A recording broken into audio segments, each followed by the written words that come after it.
Hello, it's Dr. Victoria Stakelum here with this week's Ask Me Anything. And I wanted to pick up on a topic for a new member of the group, Serena. Hello, Serena, welcome to the group. You've asked about visibility, commitment, and consistency. So I'm just going to start with the topic of visibility today. And and I wanted to think in terms of the question, how can someone build visibility and put themselves out there without feeling exposed or inauthentic? I know that visibility is the source of some angst for some of us. We're fearful of being judged. We feel uncomfortable maybe being on video or posting regularly in case we annoy people and things like that. So I think there are a few different things to think about with visibility.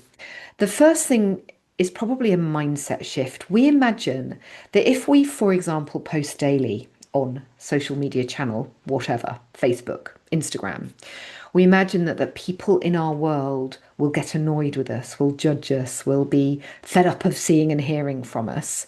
But what we forget is that a tiny, tiny proportion of what we post will actually be seen.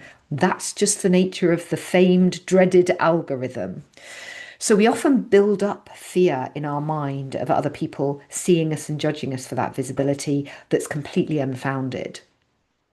The next level to that is that even if we are being seen and we're imagining someone is saying stuff about us, we're often wrong. People are generally fairly consumed with their own business and their own stuff, and they're far less interested in what you're doing than you might imagine, unless what you're doing is specifically relevant to them, in which case they're likely to be interested and intrigued rather than annoyed.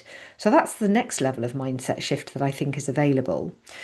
There was a third one that was on the edge of my brain there as oh yes, that's the other thing. Right. So let's imagine that someone is seeing your post every day and they are annoyed by it or they are grumpy or judging you. So what? That's the third level of mindset shift. So what? Their stuff is their stuff. Be the squeaky wheel. It doesn't matter. And if the absolute worst happens and someone, God forbid, posts something, delete, delete, block. No problem. So we build visibility up, usually because we're fear of other people's judgments. A really great antidote is they're probably not going to see you anyway. The ones that are going to see you, it's likely to be relevant if they're going to pay any attention. And if it's not relevant, they're probably not going to pay that much attention. And if they are paying attention and being bitchy about it or judging you, well, that's their shit. And you don't have to pay attention to that. And if, God forbid, they say something to you or post something to you, you can just delete it. You do not have to base your actions on your storytelling about other people's reactions. And if you want to be successful, you do need to be visible somewhere. Ideally, where your ideal five-star client is hanging out. That's the place you need to be visible. So that's one thought about visibility, overcoming the mindset resistance around what other people might think. Another thing that shows up is that people go through little bursts of really pushing through, doing a few Instagram videos or writing a few posts, and then kind of lose your energy for it. So the second part of visibility, which Serena, you also touched on, is consistency. I believe that consistency is a function of two things. One is discipline and structure. But I know for me, that's not enough alone. And actually, I'm kind of resistant to discipline and structure in many ways. I like to flow. I'm a bit of a hippie. I like flexibility and I like to do things my own way. So, like setting myself the challenge of I must post this many times, this often, it becomes a bit of like, I don't want to work that way. I want it to feel more fun and interesting and juicy and flowing. So, the other really key ingredient is be visible in ways that feel good. Like I love talking, I love answering questions, I love sharing knowledge. I'm very comfortable talking on video, even when I look a bit of a state and I don't really wear makeup, so I'm kind of at peace with my middle-aged appearance.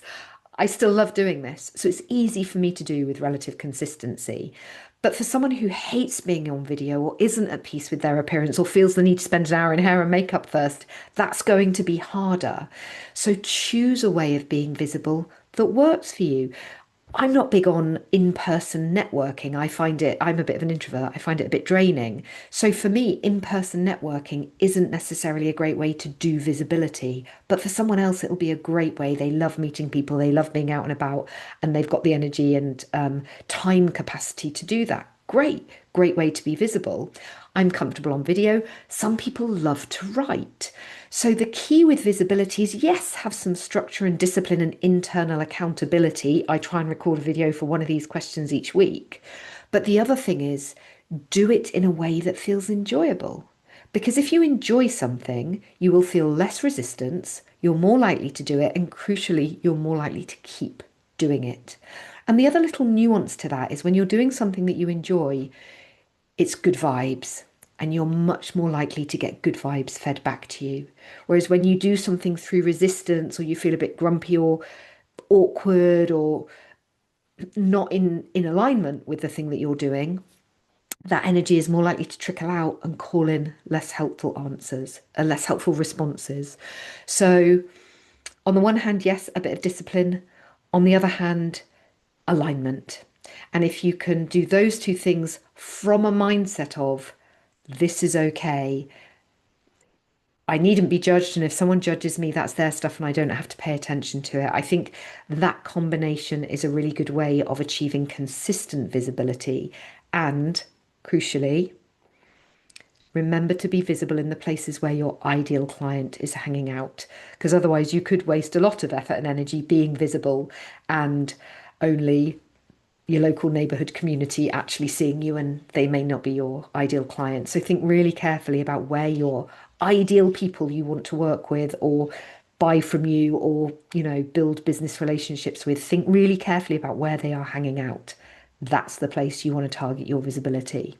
So if you think about it's partly about what you enjoy and will be consistent with and feels aligned, and it's partly about where your ideal client is. And in theory, there should be really good overlap there because if your ideal client are the kind of folk you really vibe off and you feel good about, then the likelihood is they're already in a channel that you feel good about and are enjoying. Does that make sense? So that one's for you, Serena, and for anyone else feeling a bit of resistance or struggling with visibility, commitment, and consistency. I hope that was helpful.